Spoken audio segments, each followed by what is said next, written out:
Problema ng piso wifi, naghulog yung customer mo pero ayaw mag-credit, ayaw tumatak yung hinulog nila.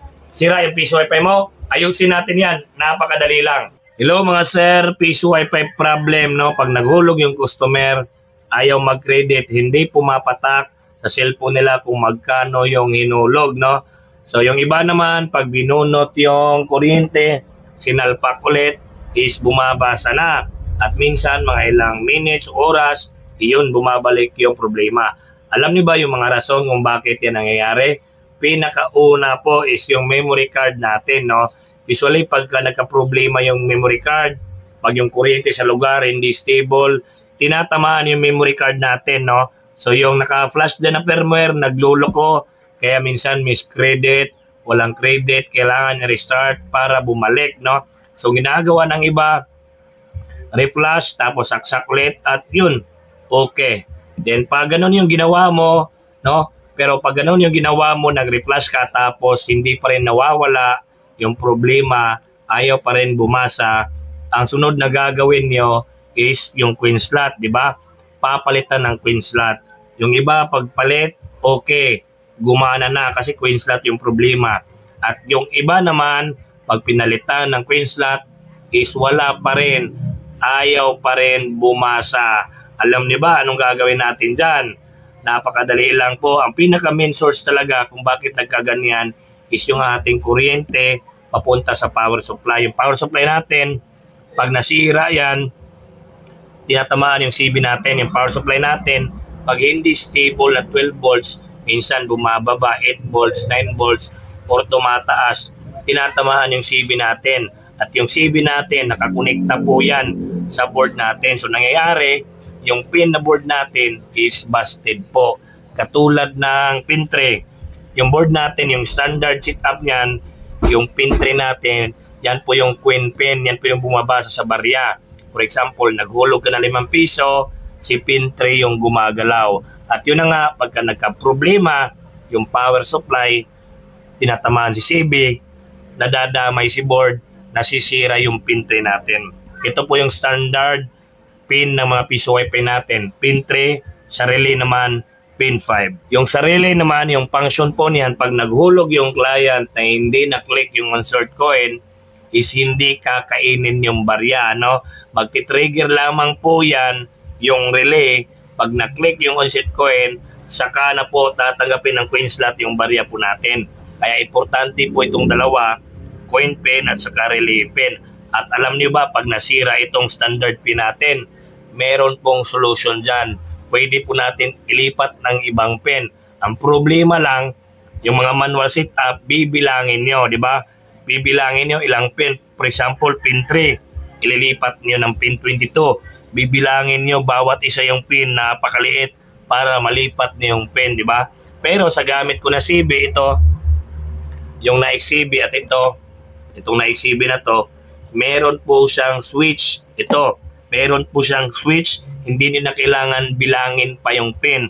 Again, pag nasira yung queen pin natin, for example, ayaw tumanggap ng barya, unang gagawin nyo, nag-reflash kayo, ayaw pa rin tumanggap ng barya, pinalitan nyo ng queen slot, ayaw pa rin tumanggap ng barya. So, ang problema po dyan, busted po yung pin 3 natin.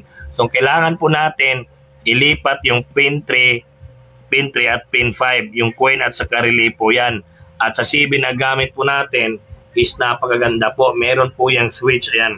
Itong switch na to, ililipat mo lang. The same rin dito, meron din po yung switch. Ililipat mo lang sa switch to. Pag nangyari yun, nalipat nyo na, automatic, yung ating device is pin 3 na siya at pin 15. No? Pero, hindi pa yan gagana.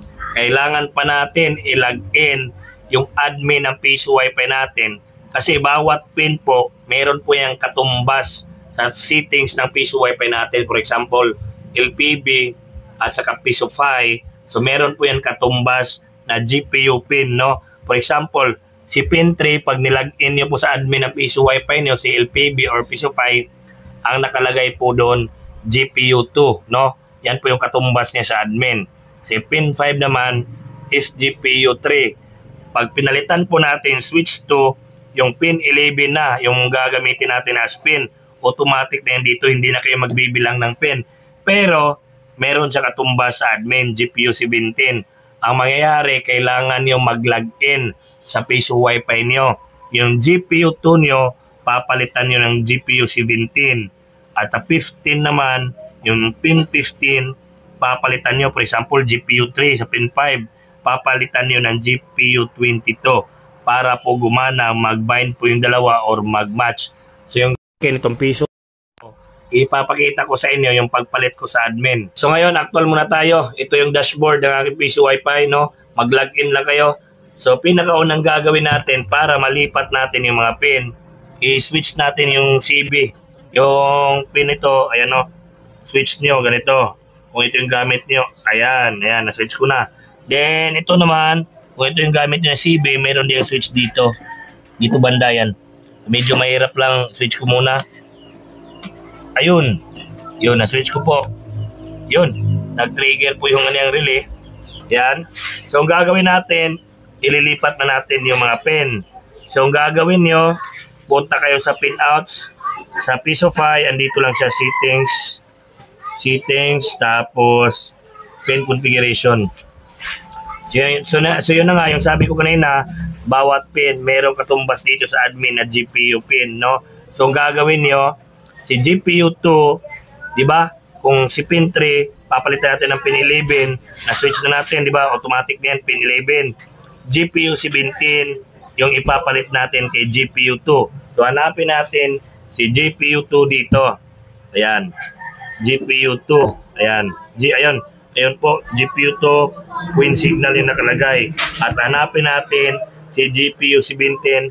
Baka hindi available. So ganito kasi yan yung mangyayari. GPU signal, diba? GPU 2. Papalitan natin parang lapis dito. Click natin yan. Hanapin natin si pin configuration, si GPU 17. Pero mangyayari, si GPU 17 is hindi available, diba? 14, 15, nagdiretso sa 18. Hindi available si GPU 17. So, ang gagawin natin, si GPU 17, ito, insert coin indicator, papalitan natin yan kasi na-pick na kasi nagamit na yung GPU 17. So, edit natin yan, papalitan natin ng GPU 18 para ma-available si GPU 17. Ayan. Then, tingnan natin, ayun, GPU 18 na. So si GPU 2, papalitan natin ng GPU 17, ma-available na si GPU 17. Ayan o. Yun. Tapos save. Ayan. Okay. Tingnan natin. Yun. GPU 17 na. Si Queen slot signal. Yan po yung ating Queen pin. So ngayon dito na tayo sa relay pin. Pin 5, GPU 3. So titingnan natin si GPU 3 kung available ba si GPU 22. Kung hindi available si GPU 22, papalitan natin yan. So ngayon, punta tayo sa GPU 3. GPU 3, ayan, GPU 3. Titingnan natin kung available ba si GPU 22. At kita nyo naman, GPU 21 at 23. Hindi rin available si GPU 22. So mayayari, yung GPU 22, nawala tayo, naback tayo. Balik. Si GPU 22, nandito yan, nagamit na, ayun, insert coin reset. GPU 22, papalitan natin yan para ma-available po siya. Ganyan po, pin configuration, GPU 22, ilipat natin sa GPU 23, tapos save. Ang mangyayari, ma-available na si GPU 22. So ngayon, punta tayo kay GPU 3 para mapalitan po natin ha. Itong relay pin 5, punta tayo kay GPU 3 para mapalitan natin ang GPU 22. At si GPU 22 ngayon is available na. So punta tayo GPU 23, ayan, 3, GPU 3, GPU 3, edit natin yan. Tingnan natin kung available na si GPU 22. Ayun, available na si GPU 22. Okay, save, okay. Tapos para mag-take effect, kailangan natin restart yung ating, wait lang, makita nyo yung aking license. Kailangan natin i-reboot. Ayan, nag-reboot na po ako. Ayan, nag-reboot na po ako. Hintay lang kayo ng mga ilang segundo, magre-reboot po yung piso wifi nyo. At pagkatapos po, ready na po yan, hulugan. Kakain na po yan ng barya. So, tapos na mag-reboot, tingnan natin kung pwede na tayo maghulog. Ayan, para makita niyo na gumagana. Refresh natin. Ups, hindi pa. Ayun. So again, ang problema dito, pag nasira si pin 3 or pin 5, kahit saan dyan nasira, pwede kayo lumipat. Pwede kayo lumipat sa switch 2. Ganyan kaganda yung CB natin. Di ba? Napakaliit, napakaganda, napaka-easy lang paglipat ng pin. Kung gusto niyo gumamit ng ganito or wala pa kayong budget, pwede na kayong mag-order. Hindi niyo pa gagamitin ngayon. Iniisip niyo, pwede pa rin kayo mag-order. Set aside niyo lang balang araw magagamit nito. Andyan lang sa comment section yung link para mapunta kayo sa shop nila. So ayan, tayo natin hulugan. Insert coin tayo. Ayan, hulugan natin. 10 pesos, piso at saka 5. So again, yung gamit ko, pin 11 at saka pin 15. So hulugan natin para makita nyo na gumagana siya. Ayan. So hulugan natin ng piso. Yun. Piso. Hulugan natin ng 10. Ayun, hulugan natin ng 5 piso. Ganyan, kaganda, napakadali lang. O, di ba? May natutunan naman kayo sa ating video. Sa lahat naman nakapalo dyan, nakasubscribe, always kayo may matutunan. Again, huwag lang kalimutan, follow, subscribe, at saka share para marami pa kayong matutunan sa mga vlog natin dito. Maraming salamat. Andyan lang sa baba kung gusto niyo mag-order.